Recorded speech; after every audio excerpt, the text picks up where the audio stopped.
Olá, o programa Movimento Político está no ar, dando continuidade à série de entrevistas com os pré-candidatos ao governo do Espírito Santo. Hoje a gente conversa com o ex-secretário da Fazenda da Prefeitura de Vitória, Aridelmo Teixeira, professor e empresário. Bem-vindo, Aridelmo. Obrigado pela oportunidade, obrigado àqueles que estão nos ouvindo e acompanhar essa entrevista. Aqui a gente vai direto ao ponto, professor. Por que a população capixaba deve votar em Aridelmo para o governo do Estado? Porque o Aridelmo está pronto para doar, num projeto de revolucionar o que a gente chama de segurança social. O Aridelmo está pronto para se doar nesse projeto de ser a revolução que o capixaba almeja e espera na área social. Do ponto de vista marxista, revolução é sair de um estado A para um estado B, mudando completamente esse estado de coisas. O que o senhor faria para essa revolução no Espírito Santo? Isso aí é muito simples. Como é que você explica 5 bilhões em caixa e criança passando fome na rua? Para fazer esse movimento, é uma revolução. O que nós temos que fazer? Olhar para aqueles que precisam. Nós queremos garantir o futuro, vamos fazer um fundo soberano. Como você vai garantir um fundo que essa criança, a melhor fase que ela tem para aprender é quando ela está de 0 a 6 anos e ela está passando fome. Que futuro é esse que você está prevendo? Então, para mudar esse estado, por que nós estamos usando esse termo revolução? Exatamente para fazer isso. Nós temos que mudar o foco. Hoje o que o Espírito Santo precisa é de garantir que do ventre da mãe, ao final do ensino médio, a criança tenha todas as suas potencialidades garantidas. E a base disso é a alimentação, é a segurança física por meio de um sistema de saúde, de atenção à família eficiente, para que o garoto, quando chega a criança, quando ela chegar na escola e sentar na cadeirinha, a professora tenha os recursos necessários. O primeiro recurso para ele poder aprender é ele estar sem fome. Eu tenho percorrido ali no Caminho da Esperança, montando meu programa de governo, já percorri 44 municípios.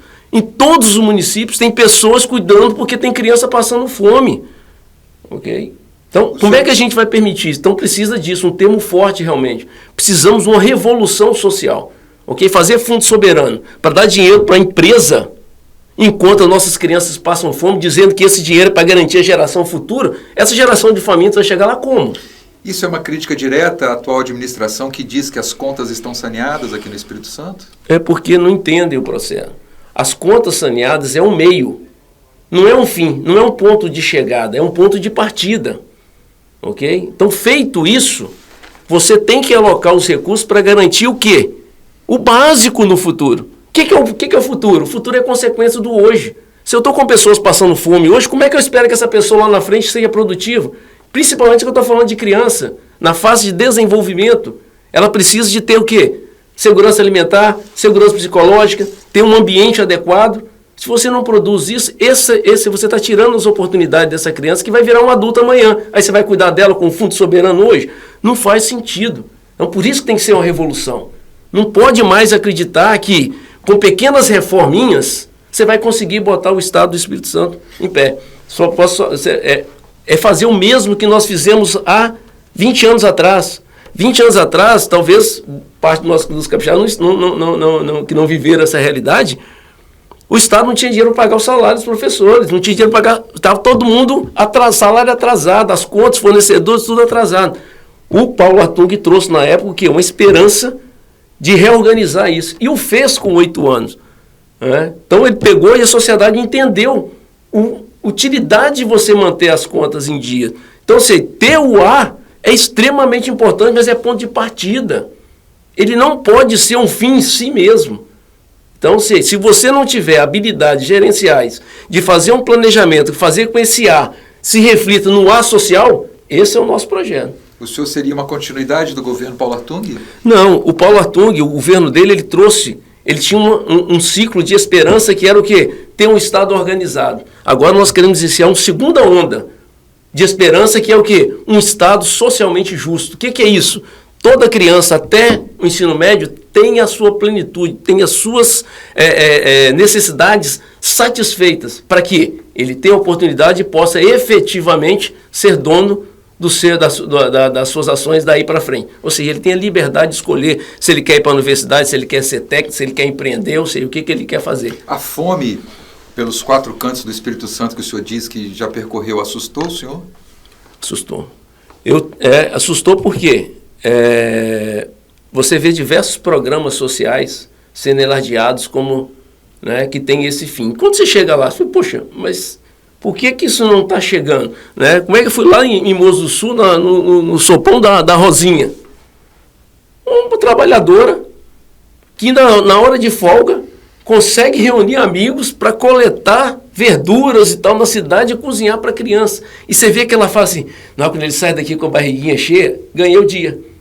Puxa vida, um estado com 5 bilhões em caixa hoje que o nosso estado tem, ainda tem pessoas tirar o lazer dela, o convívio com a família dela para assistir a outros. Isso realmente tem lá também em Iguaçuí, a mesma coisa, o sopão da Preta, sopão ungido da Preta, em Iguaçuí. Ela trabalha de serviços gerais, ela é auxiliar de serviços gerais, encontra energia para fazer o quê? Comida para 100, 150 pessoas. O Estado presente falhou? Olha, o Estado presente, se isso não existisse, né, o que eu estou vendo é um Estado ausente. É uma diferença entre o marketing e a realidade. Né? Então, quem promete que fala e outros que fazem. A Rosinha, por exemplo, é a que faz. O governo é o que promete. Cesan, o senhor privatizaria? Olha, a Cesan é um problema clássico desse tipo de Estado que nós estamos conversando. Vai lá e pergunta aos servidores quantas pessoas têm pendurado na direção que vieram de outros estados porque perderam a eleição lá para fazer conchavo político e bota a culpa na empresa. Esse é o sistema político que está ruim. Por que o Aridel não está vindo de novo e está vindo sem esses acordos políticos? Porque senão você não consegue fazer. Então, simplesmente olhar para a Cesan e falar assim, a Cesan é uma porcaria. Não, porcaria é quem está sentado na cadeira do Palácio Anchieta que entupiu de gente lá sem capacidade de gerenciar a empresa. Primeira coisa que se faz, primeiro nós temos que sanear a empresa inteira. Saneando a empresa toda, você vai descobrir exatamente qual é o valor da Cesan. Sabendo o valor dela, você discute com a sociedade. Olha, vale X. Nós vamos garantir com isso aqui a revolução de eliminar a extrema pobreza e a pobreza no nosso estado. Nós vamos pegar esse dinheiro todo e vamos investir, garantir que a criança do ventre da mãe, até chegar ao ensino final do ensino médio, tenha todas as suas plenitudes, tudo que a natureza lhe deu, tudo que Deus lhe deu, garantido, potencializado até o final. Se for, vamos vender. E vamos pegar esse dinheiro e vamos botar lá. Como qualquer outra empresa, o Estado foi feito para 3 coisas, na minha opinião. Cuidar da educação, saúde e segurança básica. Okay? Enquanto não estiver fazendo isso com maestria, não dá para ter banco. Já que estamos falando de duas áreas que não conversam, maestria e segurança, né? Porque os números são alarmantes no Espírito Santo. O que o senhor faria de diferente na área de segurança? Então, porque o nosso governo ele trabalha a segurança como se fosse uma questão única e exclusiva e responsabilidade da polícia. Segurança é uma consequência. O estado de segurança é uma consequência. Voltamos lá no início da nossa conversa. Sim. Se você cria um adolescente, uma criança do ventre da mãe até o ensino médio passando fome, quantas oportunidades esse jovem que está virando adulto tem o crime vai sequestrá-lo antes. Porque as necessidades primárias dele vão chamá-lo. Ele vai chegar em casa e vai ver sem comida. Quando ele faz 14, 15 anos, ele vê que quem está fazendo errado tem mais privilégio do que quem está fazendo certo, desde o governo até passando pelo tráfico de droga. Então, assim, ele é corrompido pelos exemplos. Agora, se você está lá assistindo essa criança todo, você quebra o principal elo do crime organizado. Sabe o que é? É o recurso humano. Então, as pessoas não entendem, mas o crime organizado ele tem uma boa diretoria de recurso humano. O que é isso? É contratar os novos criminosos. E onde ele vai? São as vítimas do sistema. Então, ele pega a criança que abandonou a escola aos 6 anos porque não consegue aprender, porque chega lá com fome. Aquele ali vira uma vítima. A criminalidade está intimamente ligada ao abandono, então? Todos os estudos internacionais, eu te dou uma meia dúzia de estudos que colocam como você favorece o crime aonde você não assiste as crianças. E sabe qual fase que é mais importante isso? De 0 a 3 anos. Se você não faz 0 a 3 anos, ou 0 a 5 anos, que é a primeira infância até os 6 anos, ali você praticamente monta o caráter, toda a expectativa de vida do cidadão. Okay? E onde o Estado está menos presente? para Viziana aí, é justamente nesse conjunto onde você vai ver mãe passando fome grávida, a criança nasce e não tem alimentação, não tem creche. Num estado extremamente rico. Num estado é extremamente rico. A preço de hoje... social, então, o senhor ocuparia o abismo social, então, pela chegada onde chegamos, no ponto onde estamos hoje? O abismo social é que um governo, eu vou falar o nome, que é o Paulo Hartung, ele foi brilhante no momento que ele entendeu que, primeiro, sem o Estado estar devidamente equilibrado, ele não consegue fazer as políticas sociais. E os governos que sucederam não aprenderam. Né? Viram que ele ficou famoso porque fez e querem repetir. E não tem criatividade. Então, eles ficam repetindo a mesma balada e esquecem de que isso, o equilíbrio fiscal, que nós já falamos aqui, ele é um meio de você fazer o quê? O equilíbrio social, reduzindo a dispersão entre o topo e a base. Com o quê? Com investimento na base. Né? Quando voltamos lá no Fundo Soberano. Olha só, Fundo Soberano, né, que é copiado dos países, né, lá fora tem, mas é aqueles países que já tem segurança alimentar, segurança educacional, segurança saúde, todo o sistema pronto, tem um recurso que aparece que é finito, porque ele é oriundo do petróleo. Então, o que eles fizeram? Um pacto. Vamos pegar esse dinheiro, vamos botar fora do país, que nós já fomos invadidos diversas vezes na nossa história, né? E depois a gente fica sem recurso, a gente bota o dinheiro fora, para que se as gerações futuras precisarem, o dinheiro está lá. Olha que sabedoria. O que nós fizemos? É tanto esse fundo, cara, lá da Noruega, é proibido gastar esse fundo no país. Criamos o Fundo Soberano, né? Para quê? Para gerações futuras, copiando o modelo. E vamos fazer o quê? Investir em startup. Qual é o investimento mais arriscado que existe? Startup. É insanidade? Não, é imoralidade. É porque o nosso Estado, aí culpa desse processo, é o capitalismo de compadrio. Então tem um monte de empresário batendo palmo para o Fundo Soberano na esperança de pegar um pedacinho para ele.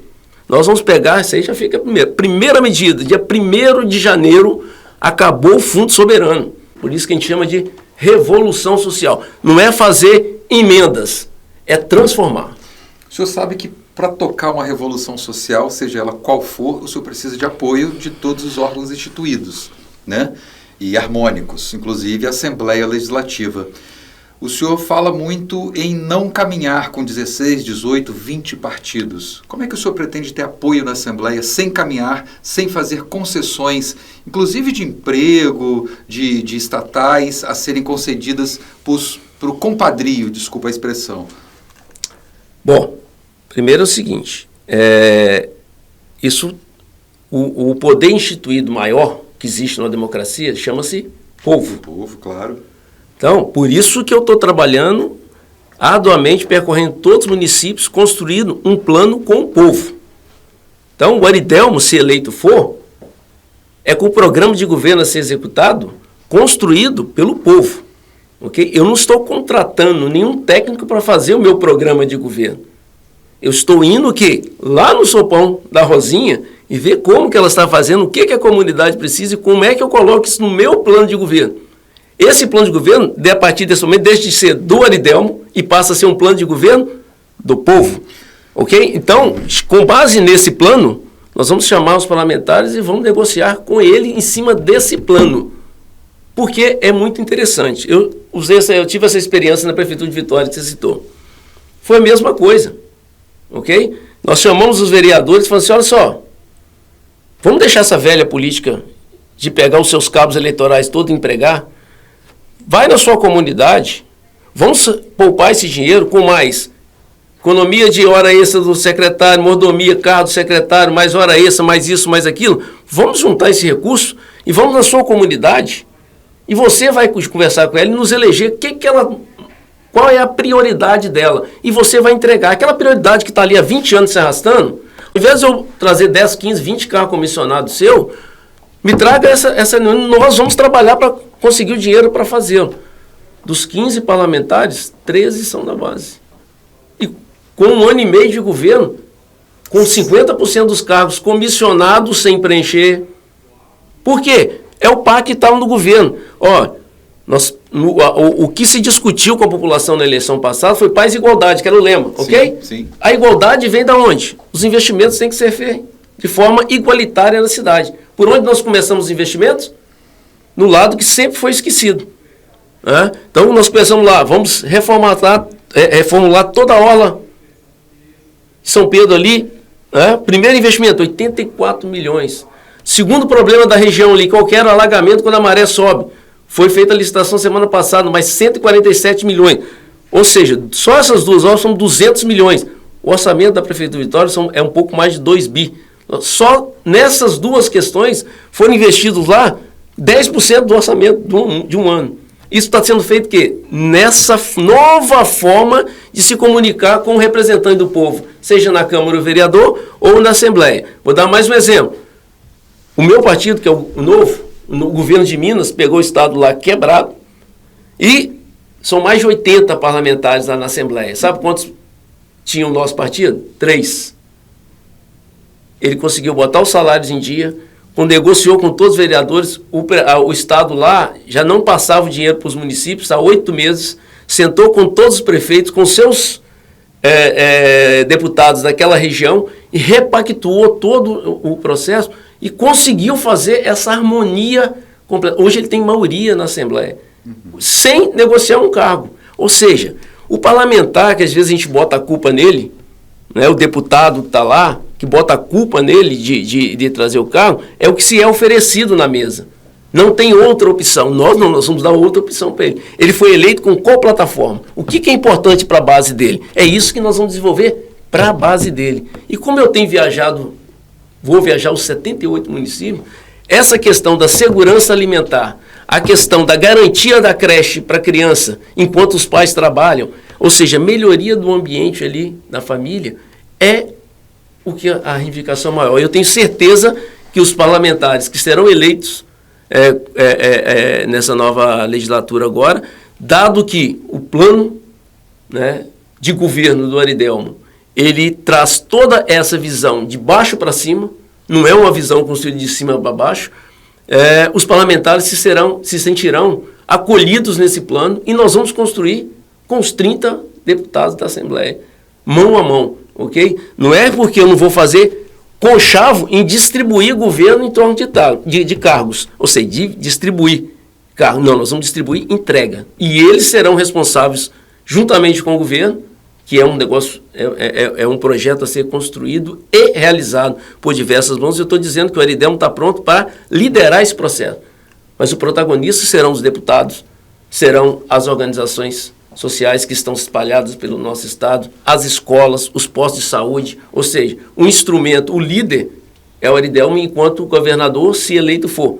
Mas a construção é do capixaba. Hoje, o equilíbrio fiscal é de quem? É uma conquista do capixaba. Pode ter sido liderado pelo Paulo, mas é uma conquista. Eu quero que daqui a 20 anos nós tenhamos um estado extremamente comparável ao quê? Aos melhores países mais desenvolvidos do mundo. E é possível. Alguns vão dizer, o Espírito Santo não é uma ilha, mas ele tem todas as condições de ser equiparado a uma, okay? No sentido de que as suas riquezas, as suas conquistas até hoje realizadas são suficientes para fazermos essa que eu estou chamando de segunda onda, né, de revolução. Primeira onda é a fiscal e agora a segunda onda de revolução, que é a segurança social. Ok, muito bom conversar com o professor Aridelmo. É a segunda vez que ele vem aqui, agora com o propósito de ser candidato, como é a pré-governador do Espírito Santo. Faltando 1 minuto para terminar o programa Movimento Político, eu franqueio a palavra novamente ao nosso convidado para que ele dê os seus recados finais. Bom, obrigado pela oportunidade. Seja sempre bem-vindo. E vocês que estão nos ouvindo, o que nós estamos propondo é realmente uma nova forma de olhar as funções do Estado. Então, contem com o Aridelmo está à disposição, o nosso canal lá no Caminho da Esperança. Se você tem sugestões de proposta de governo, entre lá, caminhosdaesperança.com.br, e a sua sugestão será analisada com todo carinho e com certeza nós vamos conseguir aproveitá-la dentro do nosso programa de governo. E no dia 9 de julho, vamos estar lançando esse programa em parceria com todos aqueles que contribuíram na formulação do plano. Lembre-se, nós estamos fazendo um plano com o povo, diferentemente de contratar equipes profissionais para fazer o plano, para depois o governador, o candidato, ir lá estudá-lo para poder apresentá-lo. Muito obrigado, Aridelmo Teixeira, e obrigado a você pela audiência.